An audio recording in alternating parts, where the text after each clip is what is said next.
क्या कर रहा है। अगला क्वेश्चन देखिए, हेलो एल्केन यानी जो हमारा हेलो एल्केन है, हेलो एल्केन में एक अणुक हेलो एल्केन में एक अणुक नाभिक रागी प्रतिस्थापन अभिक्रिया SN1 की क्रियाविधि का वर्णन करना है। यानी कि इसमें दोस्तों हमें हेलो एल्केन में एक अणुक नाभिक रागी प्रतिस्थापन अभिक्रिया SN1 की क्रियाविधि का वर्णन करना है। चलिए दोस्तों इसकी क्रियाविधि का वर्णन करते हैं।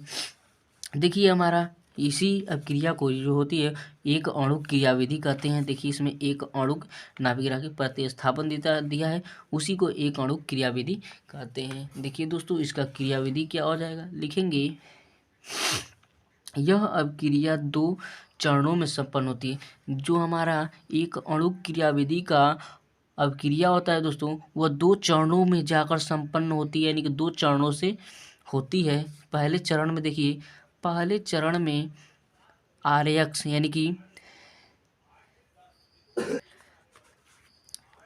कि पहले चरण में R' बंध का विदलन होता है। यानी जो R' बंध का जो विदलन होता है और कार्बोकेटायन यानी जो हमारा कार्बोकेटायन बनता है यानी कि तथा देखिए इसे एक बार और देखिए, यह अभिक्रिया यानी कि जो ये हमारी अभिक्रिया एक अणुक अभिक्रिया होती है दोस्तों, वह 2 चरणों में जाकर संपन्न होती है या 2 चरणों से जाकर खत्म होती है। पहले चरण में RX बंध का विदलन होता है, यानी जो हमारा पहला चरण होता है दोस्तों, उसमें RX यानी कि R' बंध का विदलन होता है और कार्बोकेटायन भी बनता है। इसी अभिक्रिया में यानी कि पहले जो चरण है उसी चरण में हमारे R' बंधन का विदलन भी होता है तथा कार्बोकेटायन भी बनता है। इसी में कार्बोकेटायन का निर्माण भी होता है। और देखिए इसमें दूसरे चरण में यानी कि इसमें दूसरे चरण में कार्बोकेटायन यानी जो हमारा जो इसमें दूसरे चरण में जो हमारा कार्बोकेटायन होता है वो यानी कि शीघ्रता से यानी कि बहुत ही जल्दी से न्यूक्लियोफिलिक यानी कि न्यूक्लियोफिलिक जो होता है अभिकर्मक से संयुक्त हो जाता है या उससे जाकर जुड़ जाता है। ये हमारा इसका एक अणुक अभिक्रिया है। अब देखिए दोस्तों इसका हम लोग और उदाहरण के साथ लिखते हैं। देखिए इसका उदाहरण में देखिए हमारा इसमें उदाहरण के तौर पर ले लेंगे CH3 ये हमारा तीनों कार्बन से एक कार्बन से जोड़ देंगे और ये हमारा Br से जुड़ जाएगा। अब देखिए ये जो अभिक्रिया है इस अभिक्रिया को कराएंगे तो ये जो हमारी अभिक्रिया होगी वो मंद अभिक्रिया यानी कि धीरे धीरे होगी। मंद अभिक्रिया लिख देंगे, मंद अभिक्रिया यानी कि अब जो अभिक्रिया होगी वह धीरे धीरे होगी। और इसमें देखिए क्या होता है, इसमें देखिए यही होता है, ये CH3 हो जाएगा, CH3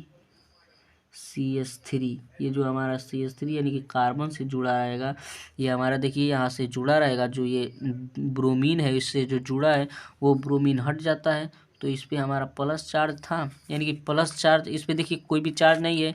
जब ब्रोमीन इसमें से टूटता है यानी कि ब्रोमीन इससे बाहर निकलता है तो इस पर प्लस का चार्ज आ जाता है और जो ये ब्रोमीन निकलता है इस पर हमारा माइनस का चार्ज आ जाता है। देखिए ये ब्रोमीन जो है इस पर माइनस का चार्ज आ जाता है।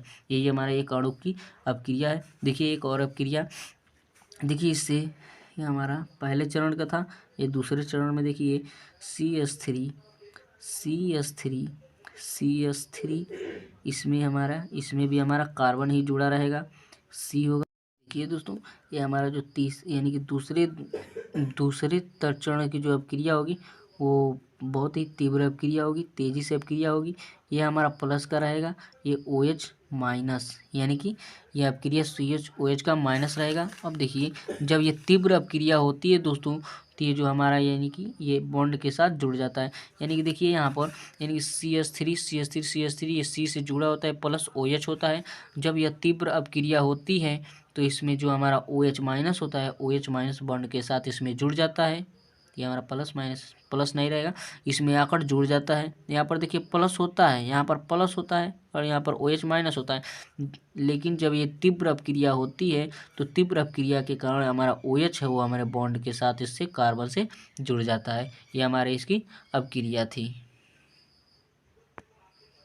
तो आशा करता हूँ इसको आप लोग अच्छे से समझे होंगे, आपको समझ में आया होगा।